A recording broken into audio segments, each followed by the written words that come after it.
So here we are back with the A6X2, and I just wanted, and again, please go down into the description, watch these videos yourselves. I don't want you to just take my word for what I've been saying, and it's kind of crazy that I'm recommending that you watch videos that I'm sitting here critiquing. But at the same time, I don't want you to come away with the impression that I'm doing this just out of spite or just out of irritation. I am a little irritated because I think they're doing a disservice to the community that they've cultivated over the years. And they really could be doing great things highlighting all of these devices. And I think Roderick jokes with me that I'm a fanatic about the Supernote, and I am. I'm very much a fan of the Supernote. But one thing I don't think most of you have ever heard from me is that I attack other devices. Books, I think, is phenomenal, and I don't have anything against the Go 10.3 or any of their other devices. I think if that's what you want, that's what you should have. But I'm not going to make outrageous claims either and say that they're horrible or they're doing the wrong things just because I personally chose to go with a different ecosystem. And good e-reader tries to play that honest broker. And if they're going to do that, then they actually have to do it. So for example, this is my app screen on the A6X2. All of those things that they said it didn't have, I'm showing here that it has. They didn't really talk about the calendar. They kind of mentioned it in passing during one of the older A5, A6 reviews. They didn't talk about the to-do list at all, didn't even say that it was a possibility, much less show any of the functionality. Now, assuming that this review was done recently, since it was released recently and not done 6 months ago, and they're just now getting to rolling it out, all of these should have been features that they had access to. They did talk about Kindle, but then you can see that I have these other apps. I don't use the browsers as much because the onboard browser, I think that's just fine for what my functional use case is, but I do use them occasionally. But being able to download Libby and run Libby is a huge, huge thing. And for them, they're like, nope, nope, all you get's Kindle, all you get's Kindle. That's not true. Now, you can't get Google Play Books, you can't run Google services. Again, fair criticisms should have gone that route. Had they done that, it would have been a fair review. But one thing I think is really interesting here is you can do play sample.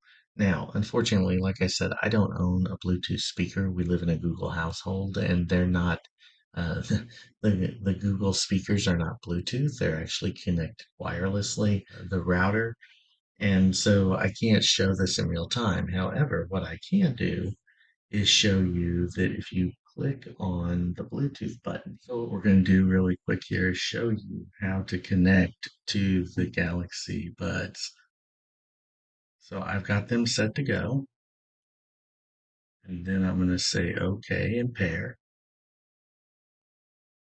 And now you'll see that my Galaxy Pro Buds are connected. It does pair with audio devices. For good e-reader to just ignore that or to act like that isn't the case is disingenuous to say the least, and quite frankly, just dishonest to say the worst. So hopefully, it was an honest mistake, but they say it so many times that this does not have audio. Again, they don't talk about the to do function. They don't explain why you have multiple sliders, whether that's the nature of being both friendly to left and right handed, or whether or not it is, using the undo redo gesture. This idea that we have to have one specific way to use the device is really just ridiculous. And I think that that's where, we can get kind of into the weeds. This idea of being able to undo and redo is something you would think they would want to show.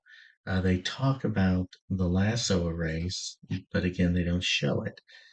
They don't talk about the region selector, so they don't even talk about that. They only talk about the toolbar. They don't talk about hiding the toolbar. Just things that you would think in a review that you would want to cover. They spend a lot of time talking about the stickiness of the film, which for me at this point isn't even an issue because it's broken in. It writes very well, very low latency. It doesn't stick at all. And so I think it's really sad that they went down that route. And then they do talk about some of the tools in the toolbar, but they don't give you any details.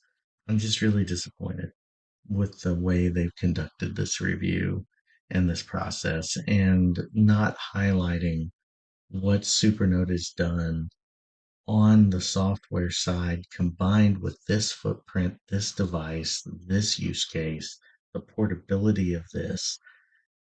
And I just don't understand. I wish that they would take the time to put as much effort into this review as they do some of the other reviews that I've seen them do. But again, they give it very minimal time. They don't spend a lot of in-depth time.